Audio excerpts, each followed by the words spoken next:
പൊതുവായി റിക്വസ്റ്റ് ചെയ്യുകയാണ് ഇടുക്കിയിലേക്കുള്ള യാത്ര അടുത്ത 2 ദിവസത്തേക്ക് പൂർണ്ണമായും ഒഴിവാക്കണമെന്നുള്ളതാണ് റിക്വസ്റ്റ് ചെയ്യുന്നത്. കാരണം ഇപ്പോഴത്തെ മഴയുടെ സാഹചര്യം വെച്ചുകൊണ്ട് അതുകൊണ്ടാണ് അങ്ങനെ റിക്വസ്റ്റ് പൊതുവായി നൽകിയത്. പിന്നെ അതിൻ്റെ ഏതെങ്കിലും തരത്തിലുള്ള നിരോധനമുണ്ടെങ്കിൽ ഇന്ന് തന്നെ അത് അറിയിക്കുന്നതായിരിക്കും. ഇടുക്കി ജില്ലയിൽ അഫക്റ്റഡ് വില്ലേജസ് 29, 2 മരണം ഇന്ന് റിപ്പോർട്ട് ചെയ്തിട്ടുണ്ട്. 8 പേർക്ക് പരിക്കേറ്റിട്ടുണ്ട്. 9 ലാൻഡ് സ്ലൈഡ്സ് ഉണ്ടായിട്ടുണ്ട്. 74 ലാൻഡ് സ്ലിപ്സ് ഉണ്ടായിട്ടുണ്ട്.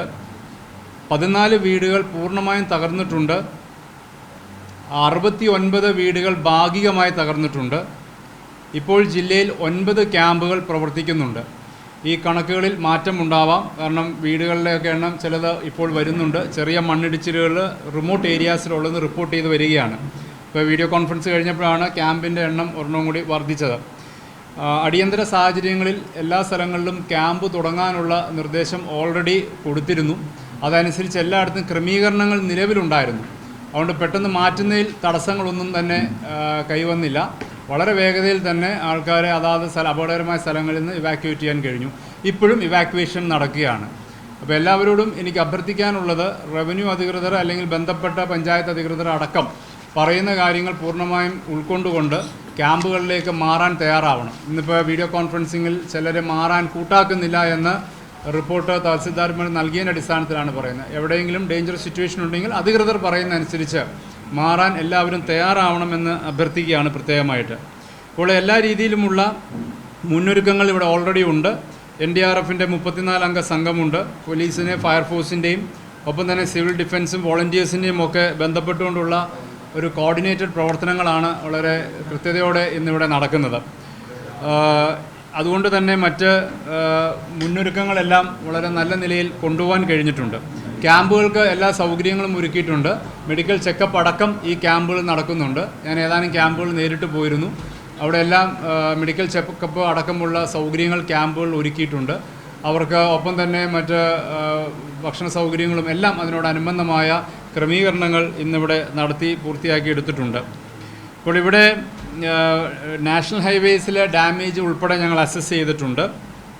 ഒപ്പം തന്നെ ഇവർക്ക് ഇപ്പോൾ പരിക്കേറ്റവർക്ക് ട്രീറ്റ്മെൻറ്റ് പൂർണ്ണമായും സൗജന്യമായി തന്നെ നൽകിക്കൊണ്ടാണ് ഇരിക്കുന്നത്. അവർക്ക് ആവശ്യമായ നിലയിലുള്ള പരിശോധനാ സംവിധാനവും ചികിത്സാ സൗകര്യങ്ങളും ഇപ്പോൾ തന്നെ ഒരുക്കിക്കൊണ്ടാണ് ഇരിക്കുന്നത്. ഈ മഴ ഇങ്ങനെ തുടർന്ന് മുമ്പോട്ട് പോകുന്ന സാഹചര്യം വരുമ്പോൾ സ്വാഭാവികമായിട്ടും കൂടുതൽ അലർട്ടോടെ നിൽക്കാനാണ് ഇന്നത്തെ മീറ്റിങ്ങിലെടുത്ത തീരുമാനം.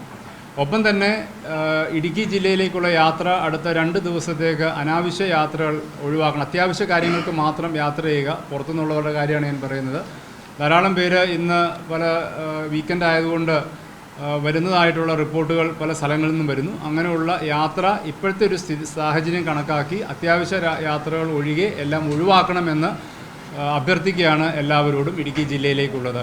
കാരണം മഴ ഈ രീതിയിൽ നിലനിന്ന് കഴിഞ്ഞാൽ അത് സ്വാഭാവികമായിട്ടും കൂടുതൽ സിറ്റുവേഷൻസ് അലർട്ടായി നിൽക്കേണ്ട സാഹചര്യം ഉള്ളതുകൊണ്ടാണ് അത് പ്രത്യേകമായിട്ട് റിക്വസ്റ്റ് ചെയ്യുന്നത്.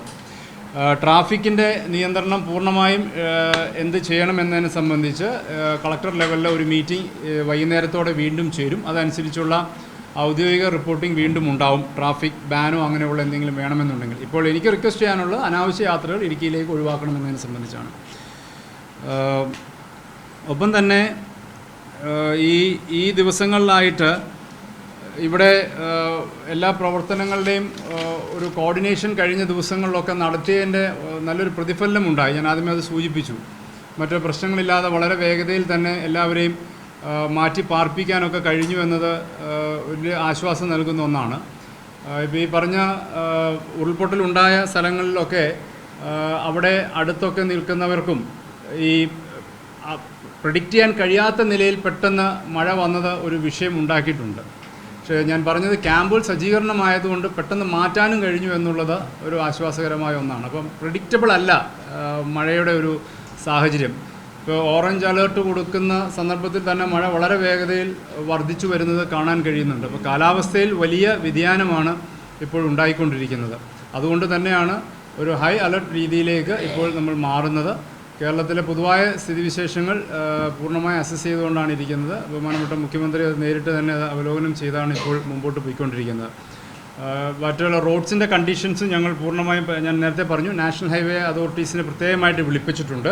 അതനുസരിച്ച് റോഡ്സിൻ്റെ സിറ്റുവേഷൻസും നോക്കുന്നു. ചില സ്ഥലങ്ങളിലൊക്കെ റോഡ് ഇടിയാൻ സാധ്യതകളുണ്ട്. അതുകൊണ്ടാണ് ഞാൻ പറഞ്ഞത് അത്യാവശ്യ യാത്രകൾ ഒഴികെ ഇടുക്കി ജില്ലയിലേക്കുള്ള യാത്രകൾ താൽക്കാലികമായി ഒഴിവാക്കണമെന്ന് പ്രത്യേകമായി റിക്വസ്റ്റ് ചെയ്യാനുള്ള കാരണവും അതുതന്നെയാണ്.